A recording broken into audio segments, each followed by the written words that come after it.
सदगुरु कबीर साहेब कुंभ मेला प्रयागराज पहुंचे। बड़ा हो हल्ला था, बड़ा शोरगुल था साहेब के जमाने में। तो साहेब ने सोचा क्यों ना हम कुंभ मेला चलें और देखें, वहां करीब से देखें, चीजों को समझें कि आखिर हो क्या रहा है। जब साहेब वहां पहुंचे और तड़के 3 बजे से 2 बजे से लोग नहा रहे थे, बहुत सारी व्यवस्थाएं चल रही थी, वो जमाना रहा है। तो साहेब ने कायदे से देखा, समझा, बूझा कि लोग ठंडे ठंडे पानी में नहा रहे हैं और सिकुड़ रहे हैं, ठंड से कांप रहे हैं। कितने लोग तो वहीं नहाते नहाते दम तोड़ दे रहे हैं। ऐसी भी स्थितियां आई, किसी का हार्ट अटैक बढ़ गया, किसी को और तकलीफ हो गई। तो साहेब ने जैसा देखा वैसा ही लिखा। साहेब क्या कहते हैं, याद है बिजक की साखी? साहब कहते हैं, तीरथ गए थे बही मुए, जूड़े पानी नहाए, कहाँ ही कबीर पुकारी के, राक्षस होए पछताए। ये बहुत क्रांतिकारी वाणी है। आज से 600 बरस पहले बोल रहे थे, प्रयागराज संगम में खड़े होकर बोल रहे थे लोगों को।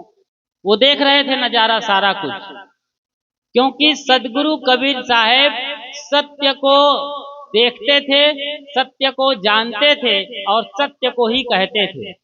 ये उनकी खास विशेषता रही है, इसीलिए उन्हें संत सम्राट कहा जाता है। तीरथ गए थे बही मुए, साहब कह रहे हैं जो लोग तीरथ में गए वो बह करके मर गए। तीरथ गए थे बही मुए, जूड़े पानी नहाए, ठंडे पानी में नहा रहे हैं।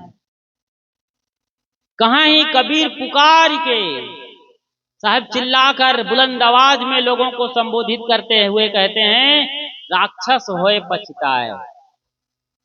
भला साहेब जो इतने बड़े संत हैं, लोगों को राक्षस क्यों कहेंगे? आप सोचिए जरा इन चीजों को। अभी अभी मैं कुंभ मेला प्रयागराज 2025 से आ रहा हूं, सीधा वहीं से यहां आया हूं आपके गांव में। अब मैं बताऊं, वहां जब मैं निकलने लगा तो ना तो कोई ई रिक्शा था, ना कोई ऑटो चल रहा था। हमको कम से कम स्टेशन आने के लिए 10 किलोमीटर चलना था। कुछ भी साधन सुविधा नहीं थी और पुलिस की चाक चौबंद व्यवस्था के कारण से ये सब हो रहा था। कुछ ई रिक्शा रहे हैं तो जिनको जो मिला वही बुक कर ले रहा था ऊंचे दाम पर, तो बड़ी मुश्किल हालात थी। तो हमने अपना बैग कुछ कंधे पर लादा, कुछ सर पर लादा और कुछ और हाथ में रखा, और 3 बड़े बड़े बैग, ठंड में गए थे, कंबल थी, चादरें थी, वो लाद करके पैदल पैदल आ रहे थे। मेरे जैसे कितने लोग आए, कितने को तो ट्रेन छूट गई। इस पुल से पार करना है, पांटून पुल जो पीपा पुल है, वहां पर पुलिस खड़ी है बैरिकेडिंग लगा के, कह रहे हैं कि तुम 20 नंबर से नहीं 21 नंबर से जाओगे। अब जब तक 21 नंबर में गया, फिर वहां और बड़ी भीड़, लोग रेंग रहे हैं, पैदल नहीं चल रहे हैं, सरक रहे हैं सांप जैसे।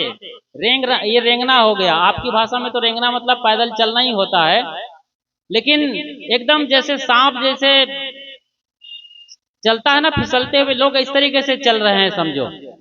खड़े खड़े जाम लगी हुई है, एकदम जाम में लोग फंसे हुए हैं। कई घंटे निकल गए, ट्रेन छूट गई। वो तो गनीमत रहा कि हमें कुछ जवान मिल गए बाइक वाले, हमने रोका और वो जवान बड़े गजब के लोग हैं, देवदूत कहना चाहिए। मेरी आंखों में आंसू भर आए जब उन्होंने कहा, गुरुजी आप बैठिए, जहां तक हम जा सकते हैं आपको ले जाएंगे। और मैंने पैसे की बात की, मुझे जैसे ही वो मिले मैंने कहा, आप भैया जो पैसा लगे ले लीजिए, मुझे स्टेशन जाना है, गाड़ी पकड़नी है। वो आए और कहा, गुरुजी आप बैठिए, जहां तक जाएंगे आपको ले जाएंगे, हम पैसे नहीं लेते। अच्छा, पैसे नहीं लेते हैं? मैं चकित हो गया। यहाँ लोग दूसरों की जेब भी काट रहे हैं। कुंभ मेला में आप तो पाप काटने गए हैं और वहां लोग आपकी जेब काट रहे हैं, ऐसे भी लोग हैं। वहां ये लोग देवदूत बनकर आए हैं और कह रहे हैं कि हम यही काम कर रहे हैं, दिन भर सुबह से लेकर पेट्रोल डाल लेते हैं, चाहे जिसको हम जहां तक हो सके पहुंचा रहे हैं। पीपा पुल में तो बाइक नहीं चलती, ना कार चलती है। हाँ, कोई वीआईपी आ जाए, वीवीआईपी आ जाए तो उनकी गाड़ियां पार होती हैं, वरना वहां पर मना है। तो इतने लोग इकट्ठे हो गए हैं कुंभ स्नान के लिए इसे अमृत स्नान कहा गया है, अमृत स्नान। और आज आपने देखा रात 1:30 बजे 2 बजे ऐसी भगदड़ मची है कि वहां कम से कम 20 लोगों की मरने की अब तक की खबर है। ये संख्या और बढ़ती जाएगी जैसे जैसे समय बढ़ता जाएगा, क्योंकि तमाम एम्बुलेंस में लोगों को लाद लाद कर ले गए हैं वहां के जो केंद्रीय अस्पताल है कुंभ नगरी में। ये हुआ है हादसा। कहते हैं कि बैरिकेडिंग टूट गई और लोग गिरते चले गए और उस पर लोग पैर रख करके जा रहे हैं। बताइए, एक आदमी मर रहा है, उस पर पैर रख करके उसे रगड़ते हुए उसके सर, गाल, कंधे, पेट पर, छाती पर जूते चप्पल से रौंदते हुए उन्हें लोग निकल रहे हैं। इसीलिए साहब ने कहा राक्षस होए पछताए। ये राक्षस से कम है ये लोग मर रहे हैं, 10, 20, 25 लोग मरे हैं, लाश पर लोग चल रहे हैं रौंदते हुए। तो ये लोग पाप कमाने गए हैं या पुण्य कमाने गए हैं? आप विचारिए, सदगुरु कबीर साहब इतना तीखा क्यों बोलते हैं? मैं खुद देख के आ रहा हूँ वहां से, मेरी ट्रेन गनीमत मैंने पकड़ ली, वरना हालात बहुत गंभीर थे। लोग कहाँ जाएं, किधर न जाएं, किधर जाएं, यही समझ में नहीं आ रहा। किधर स्टेशन है, सब बैरिकेडिंग करके रखा हुआ है। किस लिए? इसलिए कि अनावश्यक भीड़ न घुस जाए। जो क्षमता है संगम एरिया की, संगम परिक्षेत्र की, वहां से दर्जनों गुना ज्यादा, 50 गुना ज्यादा, 100 गुना ज्यादा लोग इकट्ठे हो गए हैं। आज मौनी अमावस्या के स्नान के दिन इतनी तैयारी हुई थी, इतना मीडिया में उछाला गया, इतनी बातें हुई कि कम से कम पूरे वहां कुंभ नगरी में 12 करोड़ लोग हैं। बताइए, 12 करोड़, 1 करोड़ की आबादी वाला कोई शहर नहीं है हमारे दुनिया में। टोक्यो, संघाई, टोक्यो जापान की राजधानी, संघाई चाइना की राजधानी और हमारी राजधानी दिल्ली भारत की, यहाँ बमुश्किल 1-1 करोड़ की आबादी है और वहां लोग 12 करोड़ लोग इकट्ठे हैं। उनमें से कम 8 से 10 करोड़ लोगों को नहाना था, बाकी कुछ पुलिस वाले, दुकान वाले और अन्य लोग थे। 10 करोड़ लोगों को आज नहाने का एक वर्ल्ड रिकॉर्ड बनने वाला था। और जैसे ही रात बीती, बैरिकेडिंग टूटी और ऐसी भगदड़ मची है कि लाशों का अंबार लग गया है। ये पुण्य कमाने गए हुए लोगों की कहानी है। क्या सचमुच में वहां नहाने से पुण्य मिलेगा? क्या वो अमृत स्नान है? कैसी स्थिति है? लोग भेड़िया धसान, हिंदुस्तान भेड़िया धसान की कहानी चल रही है। लोग मारे जा रहे हैं और लोग अब भी नहा रहे हैं, अब भी सावधान किया जा रहा है। वहां पर पुलिस वाले भी सावधान कर रहे हैं, सरकार भी। और जो अखाड़ा परिषद के अध्यक्ष हैं आनंद गिरी जी, उनका कहना है कि कहीं भी नहा लो, आप यमुना में नहा लो, गंगा में नहा लो, मगर संगम एरिया में मत आओ जहां पवित्र माना जाता है। और साहब ने क्या कहा है? क्या सचमुच में त्रिवेणी स्नान करने से जीव को मुक्ति मिल जाएगी? अमृत स्नान होगा, पवित्र स्नान होगा। साहब ने क्या कहा है? सदगुरु कबीर साहब को आप पढ़ते हैं, साहब कहते हैं, नहाए धोए क्या भया जो मन मैल न जाए। लाइन सुनिए साहब की, नहाए धोए क्या भया जो मन मैल न जाए, मीन सदा जल में रहे धोए बास ना जाए। मछली, आप तो अपने घर से गठरी मोटरी रोटी पीठा लाद के गए हो, कंबल चादर रजाई लेके लोग गए हैं, लंबी लंबी यात्रा कर रहे हैं, वहां रोक दिया जाता है संगम एरिया से और मेला क्षेत्र से आपको कम से कम 10 किलोमीटर दूर रोक दिया जा रहा है। 12-15 किलोमीटर तक लोग जो कभी जिंदगी में नहीं चलते हैं वो चल के आ रहे हैं। हम आपकी आस्था का सम्मान करते हैं, सचमुच में वहां जाना चाहिए, नहाना चाहिए, लेकिन हालात को भी समझना चाहिए। जब बताया जा रहा है इतनी भीड़ आ चुकी है, आप अगले स्नान में आइए, कभी भी आइए, लेकिन नहीं, लोग हम मौनी अमावस्या को ही नहाएंगे, इसी करोड़ों की भीड़ में नहाएंगे। और लोग रेलम पेल मचा दिए हैं और लोगों को ये नहीं पता है कि उनकी गाड़ियां वहां रोक दी जाएगी 15-20 किलोमीटर पहले पार्किंग में, और आपको पैदल चलना है, टांग टूट जाएगी। पता नहीं कौन कौन सी, किसी की बीपी हाई हो गई तो वहीं वो फड़फड़ा के मर जाएगा, किसी का शुगर लेवल डाउन हो गया तो वो खड़े खड़े वहीं बेचारा गंगा स्नान हो जाएगा। कहते हैं ना, बहती गंगा में हाथ धो लो, बहती गंगा में हाथ धो लो, एक मुहावरा है जिसका मतलब होता है अवसर मिला हो तो अपना जो है काम कर लो, अवसर का, मौके का लाभ उठा लो। लेकिन मौके के लाभ उठाने के लिए भी तो समझ चाहिए भाई। कबीर साहब ने गंगा स्नान को कभी इंकार नहीं किया, प्रयागराज प्रयागराज के पवित्र संगम में आने से कभी मना नहीं किया, न दान दक्षिणा करने से मना किया, न साधु संतों के दर्शन करने से मना किया। वरना हम क्यों वहां अखाड़ा लगाते। सेक्टर 15 में मुक्ति मार्ग में सदगुरु अभिलाष साहेब की छावनी से मैं आ रहा हूँ, वो मेरे गुरुवर हैं, 15 साल उनके साथ मैं प्रयागराज में रहा हूँ। आप में से कितने लोग गए वहां पर, कभी अपने बाप की हड्डी लेकर, कभी अपनी माँ की हड्डी लेकर गए? कितने लोग वहां जाते थे, हम लोग जाते थे उनके साथ। चलो भाई, आपकी आस्था है तो हम सम्मान करते हैं, आप अपने माँ बाप की हड्डी विसर्जित करिए, लेकिन हम चलेंगे आपके साथ में। और सारा काम फोकट में हो जाता था। वरना पंडे पुजारी वहां लुटेरे के तरीके से बैठे हैं, जो आपको हजारों रुपए लूटने को तैयार बैठे हैं। ये करो, यहाँ दक्षिणा, वो करो।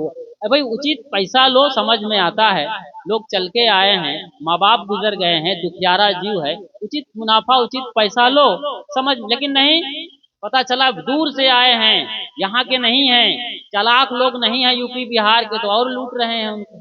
ये खेल तमाशा हमने देखा है।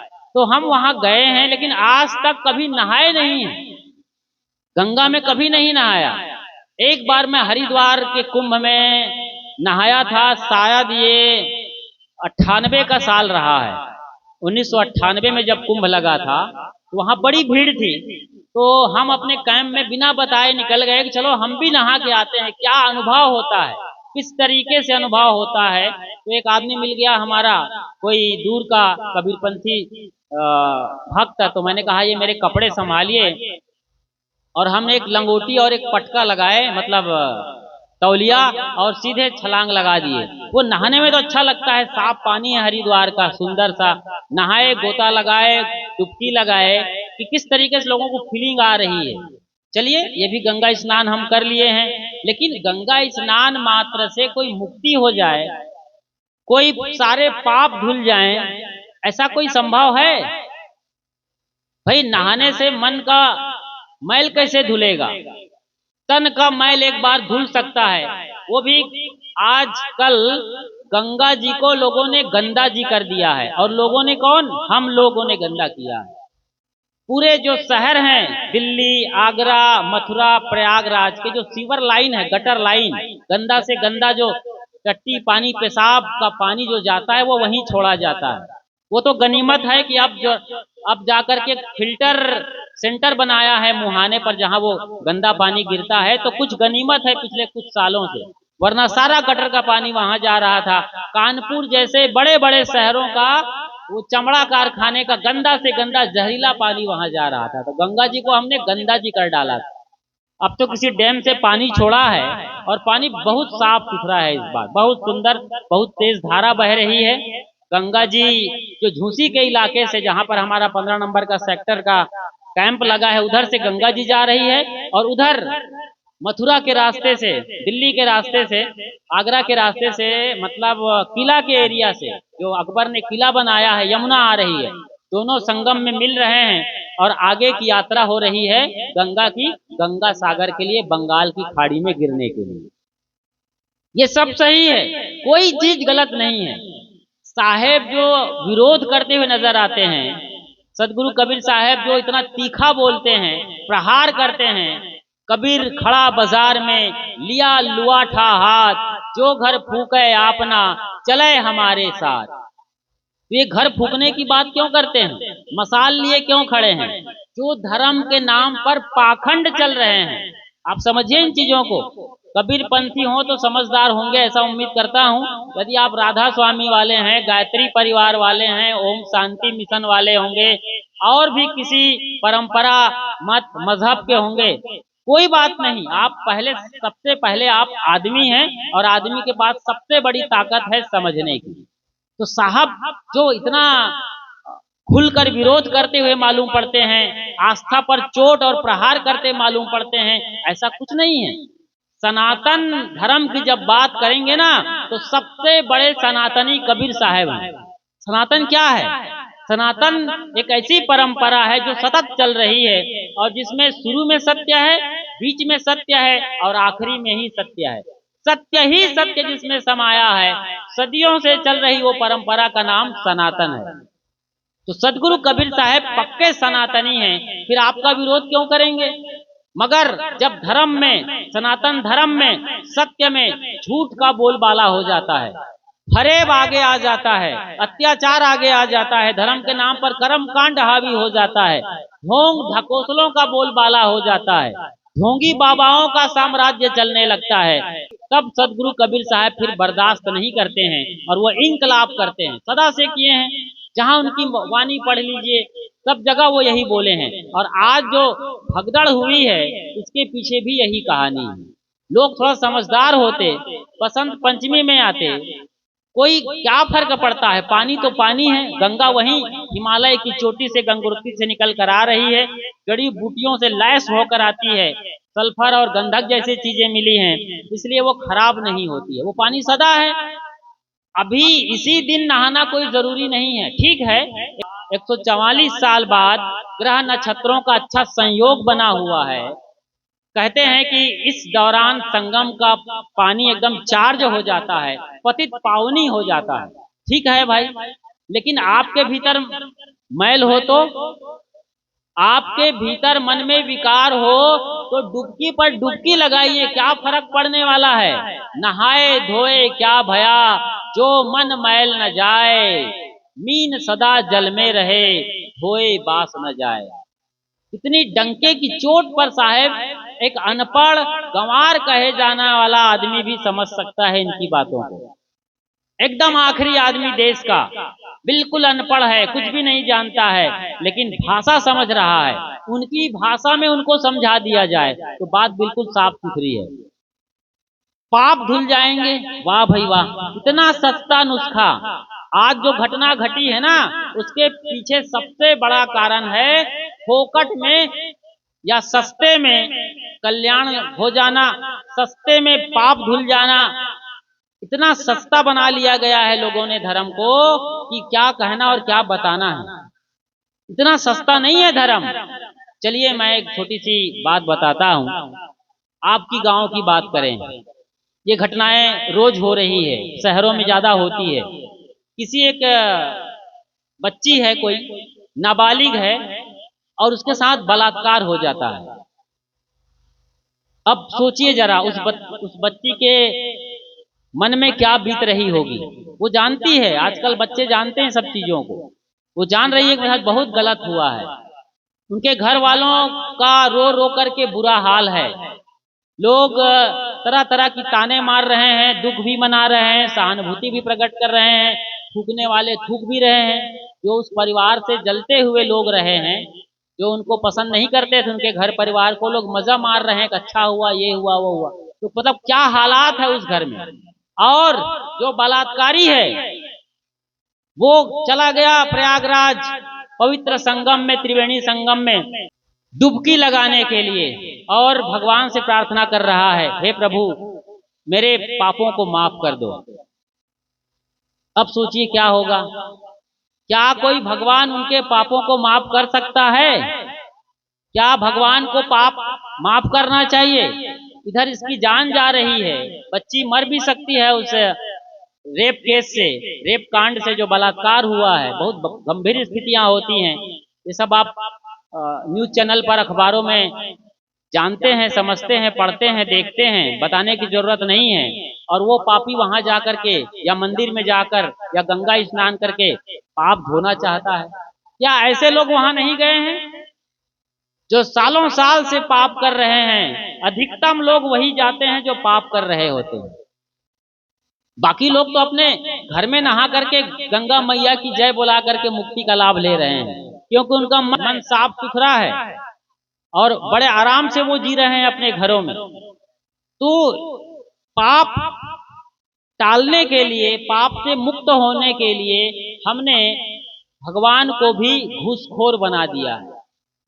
हम डुबकी लगाकर 10 डुबकी लगा करके पवित्र स्नान के दिन, शाही स्नान के दिन डुबकी लगा करके चाहते हैं कि भगवान हमारे पापों को माफ कर देगा। कैसे होगा भाई? पाप आपने किया है, पाप की सजा आपको मिलेगी ही मिलेगी। कोई भगवान, कोई परमात्मा और कोई गंगा मैया इसे टाल नहीं सकती। इसीलिए हम लोगों ने वहां पर अखाड़ा लगाया है, मतलब सदगुरु अभिलाष छावनी लगाई है। क्यों? आप जानते हैं संगम में 3 नदियां हैं। पहली गंगा है, दूसरी यमुना है, ये साफ साफ दिखाई दे रही है। गंगा का पानी थोड़ा सा मटमैला होता है, यमुना का एकदम साफ सुथरा होता है। लेकिन इस बार इतना पानी छोड़ा गया है कि गंगा और यमुना का पानी भी दोनों लगभग लगभग बराबर हैं। अब तीसरी एक और नदी है, उसे कहते हैं सरस्वती। सरस्वती नदी के बारे में जिक्र है पुराणों में, लेकिन आज तक उसे किसी ने नहीं देखा है। उसे अदृश्य नदी कहा गया है। ठीक है। और आप स्कूल में जब थे, प्राइमरी स्कूल में पढ़ रहे थे आप, या आपके आज बच्चे पढ़ते हैं, तो सरस्वती मतलब क्या होता है? मेरे पिताजी टीचर रहे हैं और वो मैंने देखा जब वो प्राइमरी में मैं था तो ब्लैक बोर्ड पर सरस्वती का चित्र बनाते थे और उनको हम लोग फल फूल मेवा मिष्ठान चढ़ाते थे।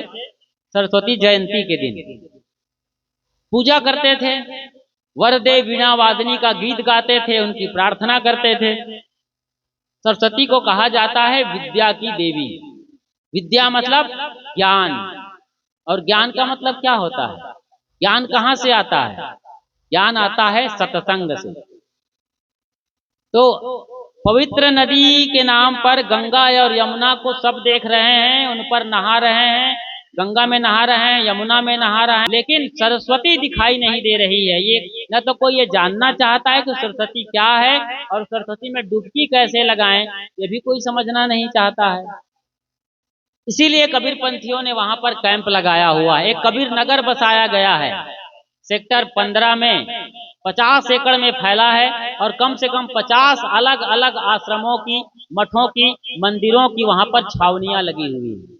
दामाखेड़ा से भी कैंप लगाए गए हैं, खरसिया गद्दी वाले ने भी लगाया है, बिहार के धनौती मठ वालों ने लगाया है।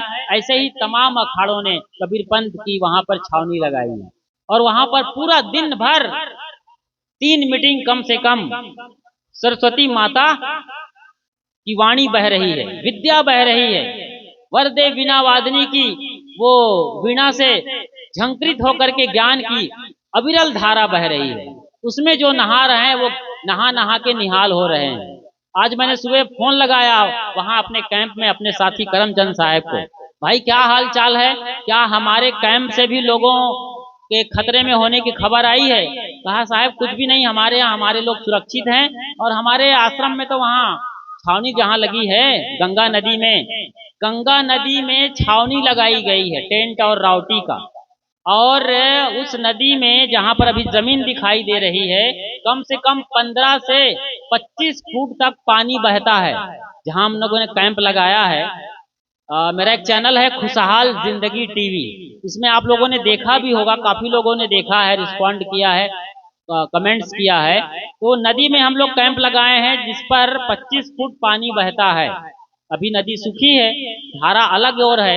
हम जहां पर लगाए वहां पर धारा नहीं बहती है गंगा की, सोचिए जरा। और वहां पर ज्ञान की धारा बह रही है। तमाम सदगुरु संत साध्वी बहनों का दिन रात वहां पर सत्संग प्रवचन भजन चल रहा है। और अलग अलग कैंप से, मेला क्षेत्र से, न जाने कहां कहां से लोग आकर सत्संग सुन रहे हैं और अपने को एकदम शांत सुकून से भरा हुआ आनंदित महसूस कर रहे हैं। नहाने वो भी जाते हैं, हम कहते हैं नहाइए। मैं भी संगम में जाकर टावर पर, जो टावर बने हैं वहां पर चढ़कर भी मैंने लाइव रिपोर्टिंग करी है, इसी चैनल में उपलब्ध है खुशहाल जिंदगी टीवी। वो सारा मैंने किया, बताया, दिखाया, लोगों को समझाया भी कि भाई डुबकी लगाओ, नहा लो।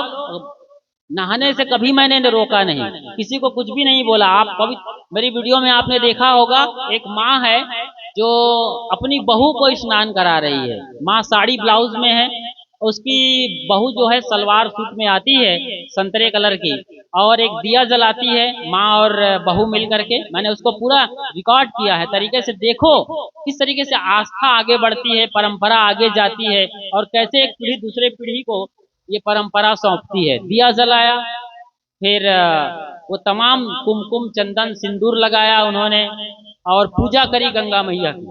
तो मेरा मन वहां पर भर आया, अभी भी भर आया, क्योंकि ये आस्था है। मुझे भी मालूम है कि गंगा क्या चीज है। तो वो एक परंपरा को मैं देखता हूँ कि किस तरीके से लोग भारतीय दर्शन को पढ़ते नहीं है, लेकिन भारतीय दर्शन को जीते हैं। हमारे यहाँ पेड़ पहाड़ पर्वत और जो भी प्राकृतिक शक्तियां उनकी पूजा होते आई है। आप वेद पढ़ेंगे तो वरुण देव मिलेंगे, मरुत देव मिलेंगे, अग्नि देव मिलेंगे। कौन है ये? यही है। और जब बात करते हैं समुद्र मंथन में, तो कल्प वृक्ष आता है।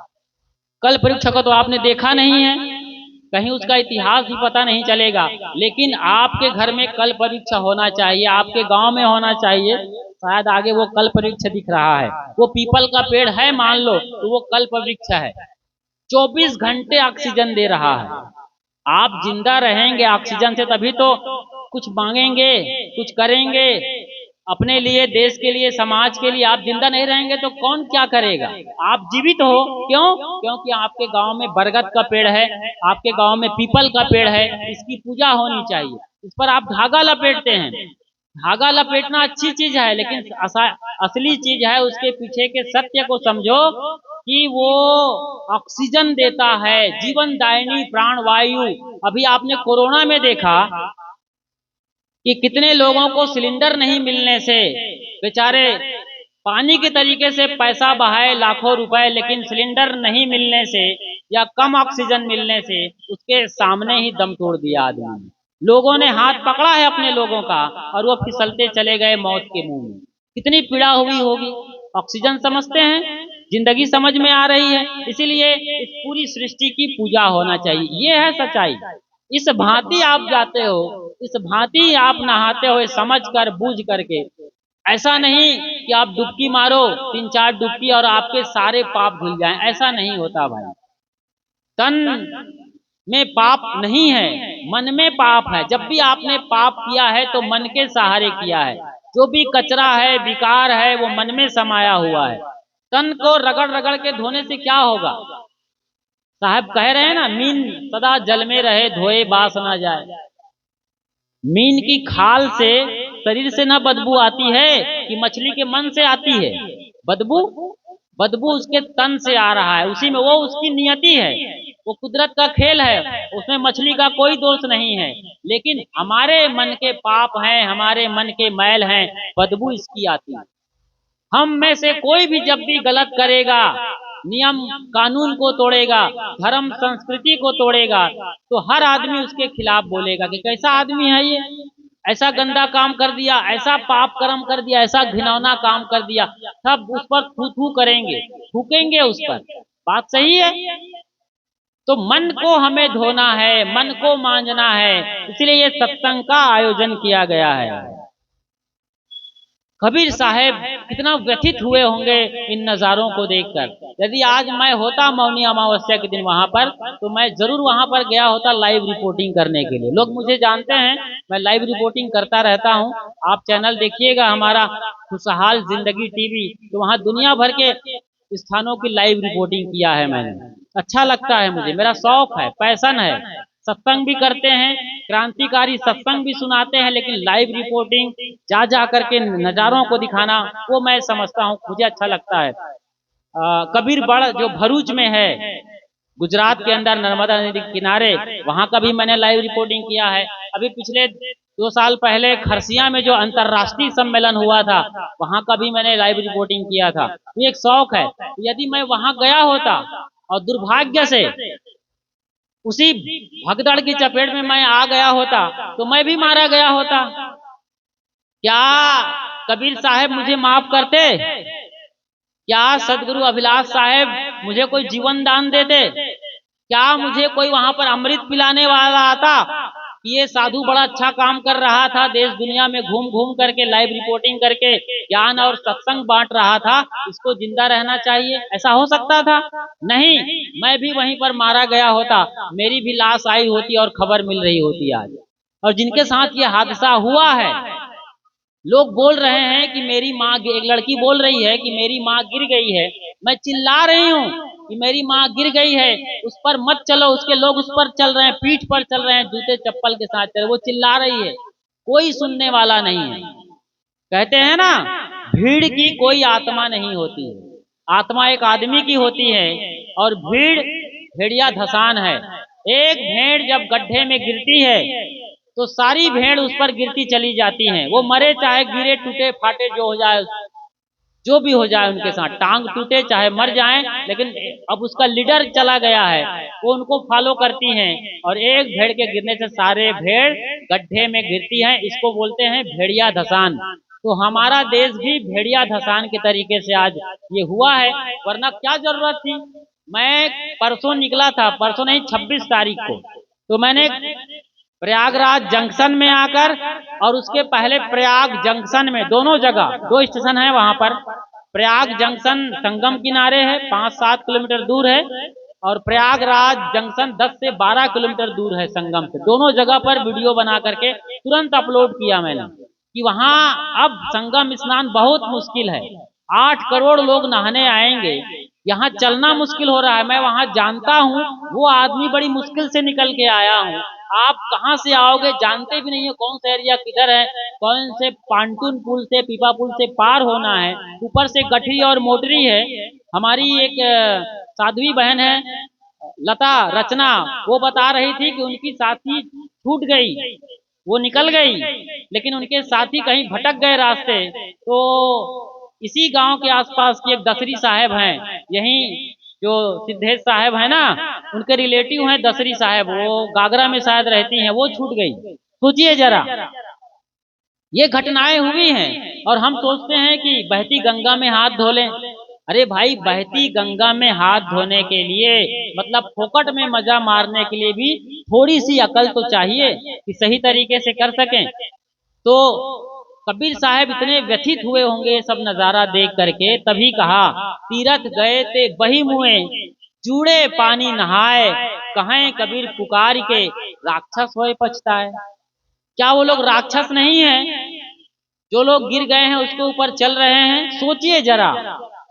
और वो पंडे पुजारी राक्षस नहीं है जो गरीब लोग आए हैं उनकी लूट मचा रहे हैं। जो नाव बमुश्किल से 150-200 रुपए की है, अब लोग इकट्ठा वहां पर लगा दें इतनी महंगी कि आप 500 लेने लगे, 500-1000 रुपए दे के आ रहे हैं। आपको यकीन नहीं होगा, आप बोलेंगे साहब आप कैसे बोल रहे हो, जब 200 रुपए निर्धारित शुल्क है नाव वालों का, तो आप क्यों बोल रहे हो 1000 रुपए लगाए होंगे। अब आपको मैं बताता हूँ, नेपाल से लोग आए थे, नेपाली भाषा बोलते थे, हमारे गुरु भाई के वो पहचान के लोग नेपाल से आए थे। ऐसे नेपाली लोग काफी तादाद में हमारे कैंप में आए, तो उन लोगों ने स्नान करने के लिए जब संगम में जाने की बात आई, तो कम से कम 2 से 2500 रुपए में संगम पहुंचे थे नाव से। सोचिए जरा, लूटने वालों की कोई कमी नहीं है। थोड़ा सा चावल और दाल वहां पर 100-100 रुपए में मिल रहा है, एक बच्चा जितना खा लेता है वो 50 से 100 रुपए में मिल रहा है। हर चीज महंगी हो गई है। क्यों? जानते हैं लोग, अभी हम केवल 45 दिन में इतना कमा लेंगे कि 2 साल तक बैठ के खाएंगे। ये दुकानदारों की पॉलिसी बन गई है, इसलिए लूट की जो है वहां पर खुलेआम बाजार चल रहा है। इसलिए साहब कहते हैं राक्षस होए, ये लोग राक्षस होकर के बहुत पछताएंगे। क्या हम हमारे पाप कर्मों का सजा नहीं भोगेंगे? चलिए मैं आपको आपके घर की बात बताता हूँ, आपके बाजार की दुकान की। आप सामान लेने गए, कहते हैं आपने करीब करीब 400 रुपए का सामान लिया, 400 रुपए का सामान लिया, 500 का नोट दिया, तो दुकानदार को चाहिए था कि आपको 100 रुपया वापस करे, लेकिन जल्दीबाजी में उसने वापस 400 रुपए वापस कर दिया आपको। जल्दीबाजी में आपको 400 रुपए वापस कर दिया। अब आप सोचिए, दुकान में भीड़ लगी है, वो कितनों को निपटा रहा है। जल्दीबाजी में 100 रुपया देना था, उसने 400 रुपए वापस कर दिया। अब आपके पास दो विकल्प है, या तो 400 रुपए को बराबर मुट्ठी में बांध के अपने जेब में रख लो, झोला में रख लो, कोई फर्क नहीं पड़ने वाला है, वो तो बेचारा बिजी है, वो मांगने वाला भी नहीं है। या तो आप सोचो और उनको याद दिलाओ, भैया ये 400 रुपए का मैंने सामान ही खरीदा है, 400 मुझे क्यों दे रहे हो, केवल 100 रुपए वापस रखो, मुझे वापस करो और ये 400 रुपए वापस ले लो। ये आपकी ईमानदारी है। सोचिए जरा, ये कर्म का जो फल आप लिख रहे हैं, कोई नहीं लिखता, आप लिखते हो, आपने लिखा है। यदि आपने 400 रुपए ये सोचकर रख लिया कि दुकान वाले बहुत लूटते हैं, वो उसकी कमाई है, वो जाने, उसको सजा मिलने वाली है। लेकिन आप जो पाप कर्म कर रहे हैं 400 रुपए लेके, ये जब 400 रुपए फलेगा, बढ़ेगा, इसका जब पाप का घड़ा फूटेगा, तब आपके साथ क्या होगा? तब आपको कौन भगवान बचाने आएगा? आप सोचते हैं, आप विचार करते हैं, यही सत्संग है। सत्संग का सार यही है कि हर जगह आपको सत्य में जीना है, सत्य को पीना है और सत्य को ही बांटना है। ऐसा जब आप करते हैं तब आप असली सत्संगी हैं, क्योंकि पाप का घड़ा फूटेगा ही फूटेगा, उससे भगवान भी नहीं बचा है। कैसे नहीं बचा है जी? आप महाभारत पढ़ते होंगे, मैं बता रहा हूं कि पाप के घड़ा से भगवान भी नहीं बचता है। महाभारत की एक घटना है, या फिर सीरियल में देखा है, या कहीं ना कहीं सुना होगा आपने। भीष्म पितामह कौन थे? गंगा पुत्र, गंगा का पुत्र कहा गया है उसे। और आप जानते हैं कि एक दशा ऐसी आती है, एक समय जब भीष्म पितामह पान की सैया पर लेटे हुए हैं। तमाम छलनी कर दिया है अर्जुन ने, और पांडवों ने मिलकर छलनी छलनी कर दिया है भीष्म पितामह का, और वो गिर पड़ते हैं, खड़े नहीं रह पाते हैं, गिर पड़ते हैं और बाण के सहारे लेटे हुए हैं। सर सैया कहा गया है, सर मतलब बाण, या बाण की सैया पर लेटे हुए हैं। आखिर कौन सा पाप किया होगा जो आज उन्हें बाण की सैया पर भयानक तकलीफ पीड़ा के साथ लेटना पड़ रहा है?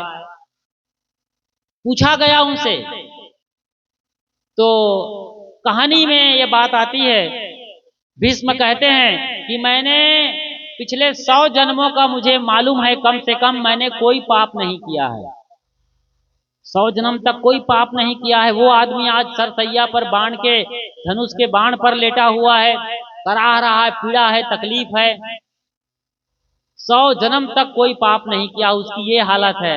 उन्हें बताया गया कि कभी ना कभी तो किए होंगे, 200, 400, 500 जन्म पहले।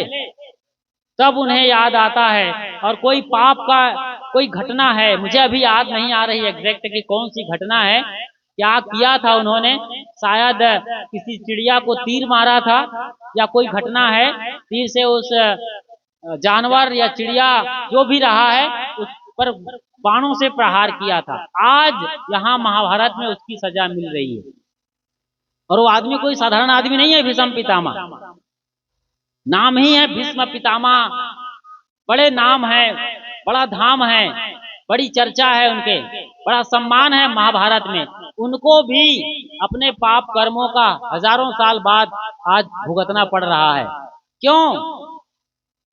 वो इसलिए कि पाप आपने किया है तो आपके नाम पर लिख जाता है और उसे भुगतना ही पड़ेगा। तब भुगत रहा है जबकि वो गंगा पुत्र है। तो जी, वो गंगा पुत्र होकर के भी अपने पापों को नहीं धो पा रहा है। गंगा का पुत्र, स्वयं गंगा का पुत्र है वो, उसके पाप नहीं धुल रहे हैं। जब माँ गंगा अपने ही बेटे के पाप नहीं धो पा रही है, तो आप लोग किस हिसाब से सोचते हैं? कौन सा चमत्कार की उम्मीद किए हैं कि गंगा मैया में आप डुबकी लगाओगे और गंगा मैया आपके पापों को धो देगी? क्या ऐसा संभव है? लगता है आपको?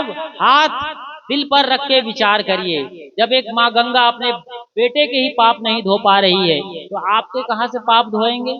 आप क्या लगते हैं उसको?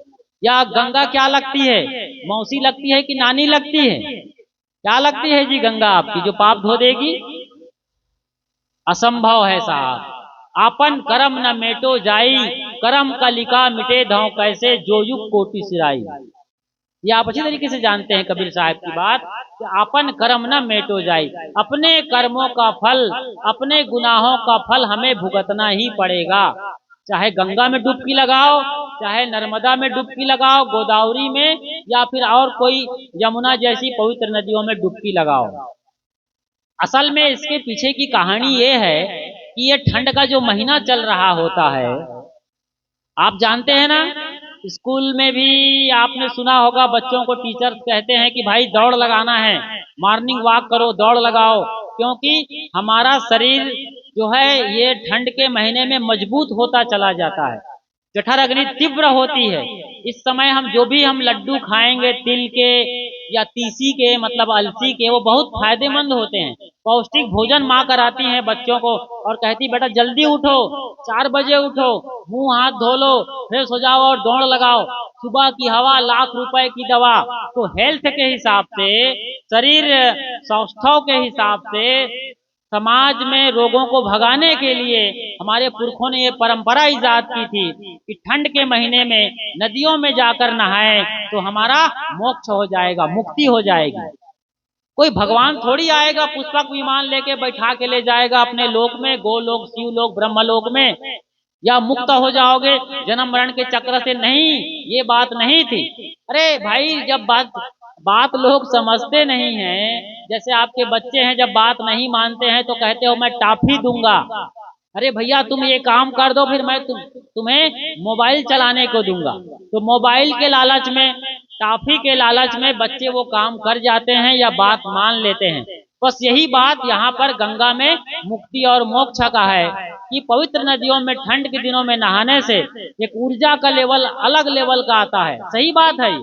आप खुले आसमान के नीचे नदी में जहाँ से वो भाप निकल रहा है, उस पानी में जब नहाओगे तो पूरा शरीर में करंट दौड़ जाता है, और कितनी ठंडी हो, एक डुबकी मारते ही सारी ठंडी गायब हो जाती है। अभी तो मैं वहीं था, प्रयागराज के उसी त्रिवेणी संगम में था। तुषार बरस रहा था, लगता था जैसे बारिश हो रही है, बारिश की फुहारें लगातार पड़ रही थी। ये तुषार बरसते हुए में हमने स्नान किया है। अच्छी खासी ठंड पड़ रही थी, 6 डिग्री की, हाथ कांप रहे थे, इसमें हम नहा रहे थे। वो तो गनीमत रहा है कि वो जो नल लगे हैं गंगा का ही पानी है, लेकिन वो बोरिंग का पानी है, गंगा की बहुत गहराई से पानी आ रहा है, बहुत गरम गरम ताजा पानी, उसमें हम लोग नहाते रहे हैं। तो ये पवित्र नदियों में ठंड के दिनों में नहाते हो आप, अपने गांव घर से, वो जमाना रहा है, सदियों की कहानी है, आज की नहीं है। आज तो शहरों में इतना प्रदूषण बढ़ गया है, कोहराम मचा है, धुआं का प्रदूषण है, गर्दा का प्रदूषण है, वायु प्रदूषण है, न जाने क्या क्या हो रहा है। कार्बन डाइऑक्साइड और मोनोऑक्साइड और ये चिमनियों के धुएं से दिल्ली जैसा शहर बर्बाद होता चला जा रहा है, वहाँ जीवन मुश्किल होता चला जा रहा है। वो क्या कहते हैं, AQI वो डाउन हो गया है, समझ रहे हैं आप, अच्छी तरीके से जानते हैं। इसीलिए इन शहरों के लोगों को चाहिएगा पवित्र संगम या नदियों में जाके स्नान करें और उन्हें वाकई में शरीर के तल पर मजबूती मिले, तंदुरुस्त हो उनका मन मस्तिष्क। इसके लिए स्नान की विधा आई है और लगाई गई है। फिर आप वाकई में सच्चे सदगुरु के संगत में बैठते हैं, ऐसे पुण्य आत्माओं के संगत में आते हैं, जो साधु संत वहां पर आए हुए हैं, अखाड़ा वाले बाबा, चाहे वो नागा सन्यासी ही क्यों ना हो, दाढ़ी वाले, चोटी वाले, चिंता वाले, भभूत रमाए हैं, भस्म रमाए हैं तन पर।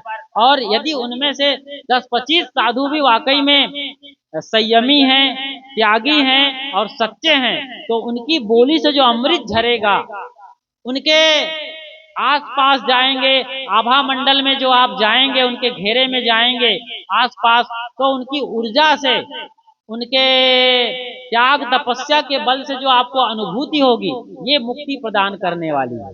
ये आपके ज्ञान को ऊंचा उठाने वाले हैं, ये आपको जन्म मरण के मुक्ति की ओर दिशा में ले जाने वाले उनसे आप प्रेरक प्रसंग सुनेंगे, कथा सुनेंगे, घटना सुनेंगे और सत्संग की गहराई में उतरेंगे तो सचमुच में जीते जीते आपकी मुक्ति होगी। तीरथ गए 3 जना, चित चंचल मन चोर। कबीर साहब की वाणी है बीजक में। बीजक सदगुरु कबीर साहब की मौलिक रचना है। साहब कहते हैं, तीरथ गए 3 जना, चित चंचल मन चोर, एको पाप न काटिया, लादिन मन 10 ठौर। पाप काटने की बजाय उन लोगों ने और अपने ऊपर पाप लाद लिया। चंचल मन की क्या है? अभी मैंने आज ही एक वीडियो क्लिप देखा है। एक सन्यासी है, जटा जूट बढ़ाया है, चंदन लगाया, तिलक लगाया है और गेरुआ वस्त्र पहना हुआ है। वो साधु के नाम पर वो आदमी क्या कर रहा था, वहां पर माता बहनों का चेंजिंग रूम बनाया गया है। चेंजिंग रूम टीन का सेट बनाया हुआ है, बढ़िया कमरा जैसा। वहां पर माँ बहनें नहाती हैं और अपना कपड़ा बदलती हैं। वो साधु वहां कहीं घुस करके वीडियो बना रहा था और वो क्या बोलते हैं, वीडियो कॉल कर रहा था किसी और को। उसको पकड़ा है पुलिस वालों ने और वहीं पर खूब धुनाई पिटाई किया है। बताइए, साधु के नाम पर ऐसी मतलब बदमाशी करना। बदमाशी शब्द भी छोटा है, इतना गंदा हरकत, इतनी गंदी हरकत, इतना गंदा काम वो साधु का बाना पहन के कर रहा था। ये तो एक को पकड़ा गया इसलिए समझ में आता है। ऐसे पापी कितने सारे लोग होंगे जो माँ बहन बेटियों की ऐसी नजर रखते हैं जब वो नहा रहे होते हैं। सोचिए जरा, ये चंचल लोग हैं, पापी लोग हैं, चित चंचल मन चोर। और कपटी लोगों की कोई कमी नहीं है। आप यदि भटक जाओ, भूल जाओ, तो आपके भूल भटक पर तरस खाएंगे, वो बहुत तरस खाएंगे, लेकिन पैसा ऐंठने के लिए ऐसा तजुर्बा बताएंगे, वो अपना सब टेक्निक अपनाएंगे कि आपकी जेब खाली करा लेंगे। ये कपटी लोग हैं, धर्म के नाम पर, भगवान के नाम पर झूठ बोल बोल करके आपकी जेबें खाली कर लेंगे। फिर चोर लोग तो वहां बैठे ही हैं, जो चोर किस्म के हैं और जो इस तरीके की हरकत कर रहे हैं, तो इस तरीके के लोग वहां पर विराजमान होते हैं। सोचिए जरा, कबीर साहब आज से 600 बरस पहले ये सारा नजारा देख रहे थे और आपको शायद भरोसा भी ना आता रहा हो कबीर साहब की वाणी पर, तो आज आपने देख लिया कि किस तरीके से लोग सस्ते में पाप काटने के नाम पर वहां इतनी तादाद में भीड़ जमा हो गई कि उसे काबू करना मुश्किल हो गया। भीड़ बेकाबू हो गई और इसी बेकाबू भीड़ के चलते ये इतनी बड़ी हादसा हुई जिसमें न जाने कितने लोग मारे जाएंगे, इसकी खबर आती ही जाएगी दिन और समय बढ़ते बढ़ते। तो आप समझदार रहें, आपको अपने मन का मैल धोना है। नहाए धोए क्या भया, जो मन मैल न जाए, मीन सदा जल में रहे, धोए बास ना जाए। मन के मैल को धोना है। मन के मैल बिल्कुल साधारण सी बात है। एक बड़ी बात मैं कहा करके अपनी वाणी को विराम देता हूँ। आप लोग बहुत अच्छी तरीके से इस बात को समझ जाएंगे कि मन का मैल धोना कितना आवश्यक है। आप घर में रहते हैं, आपके घर में ताऊ ताई हैं, माँ बाप हैं, सास ससुर हैं, पति पत्नी हैं, बच्चे हैं, एक भरा पूरा परिवार है। आपके घर से औरों को तो छोड़ दीजिए, आपकी पत्नी ही झूठ बोल दे और एक हफ्ते बाद पता चले कि मेरी पत्नी ने मुझसे झूठ बोला था, तो आपको कितनी पीड़ा होती है। बहुत सारी बातें आपके सामने आ जाती हैं कि मेरी पत्नी जिसे मैं इतना चाहता हूँ, उनके सामने मैंने आज तक कोई नहीं छुपाया, हर चीज खोल के रखा है, हर बात को शेयर किया है, कभी झूठ नहीं बोला, वो मेरे से इतना कपट करती है। आपका एकदम जैसे व्यथित हो जाते हो। कितने लोग सुसाइड करने के लिए सोच लेते हैं इन चीजों की वजह से। ऐसी कितनी सारी चीजें आपके अंदर अंदर 5 मिनट में या 2 मिनट में आपके सामने सब कुछ दिखाई देगी दुनिया। और यही काम कोई पति कर दे तो पत्नी के मन को कितनी पीड़ा होगी, पति पर इतना जो भरोसा है वो उखड़ जाता है। तो ये मन के मैल से आता है, मन के विकारों से आता है। तो हम सब अभी तो आज शुरुआत ही है, फिर बैठेंगे, फिर चर्चा होगी और सत्संग की गहराई में उतरेंगे। फिलहाल मैं यहीं पर अपनी वाणी को विराम देता हूँ। बोलिए सदगुरु कबीर साहेब की।